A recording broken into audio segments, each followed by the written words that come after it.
हरिः ओम्। अथ सप्तश्लोके दुर्गा। शिव उवाच देवि त्वं भक्तसुलभे सर्वकार्यविधायिनी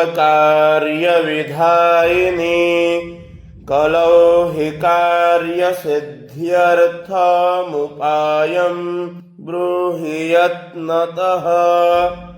देव्युवाच शृणुदेव प्रवक्ष्यामि कलौ सर्वेष्टसाधनम्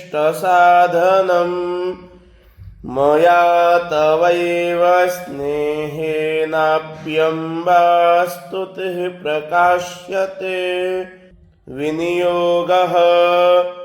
ॐ अस्य श्रीदुर्गा सप्तश्लोके स्तोत्रमन्त्रस्य नारायण ऋषिः अनुष्टुप् श्रीमहाकाली महालक्ष्मी महासरस्वत्यो देवताः श्रीदुर्गा प्रीत्यर्थं सप्तश्लोके दुर्गापाठे विनियोगः।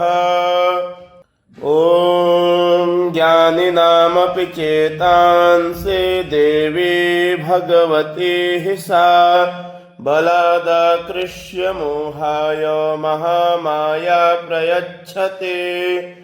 दुर्गे स्मृता हरसि भीतिमशेषजन्तोः स्वस्थये स्मृता मतिमतीव शुभान् ददासि।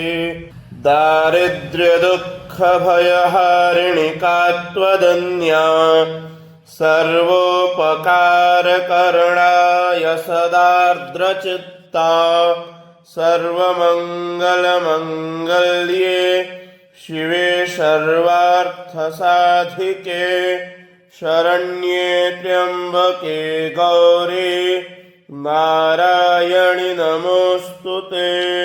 शरणागतदीनार्त परित्राणपरायणे सर्वस्यार्तिहरे देवी नारायणि नमोऽस्तुते। सर्वस्वरूपे सर्वेशे सर्वशक्तिसमन्विते भयेभ्यस्त्राहि नो देवी दुर्गे देवी नमोऽस्तुते।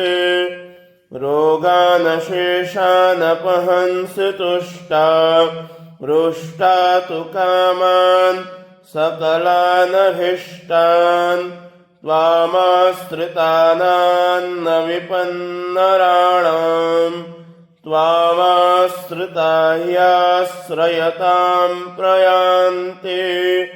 सर्वबाधाप्रशमनं त्रैलोक्यस्याखिलेश्वरी एवमेव त्वया कार्यमस्मद्वैरिविनाशनम्। ॐ श्रीसप्तश्लोके दुर्गापाठः जगदम्बिकार्पणमस्तु।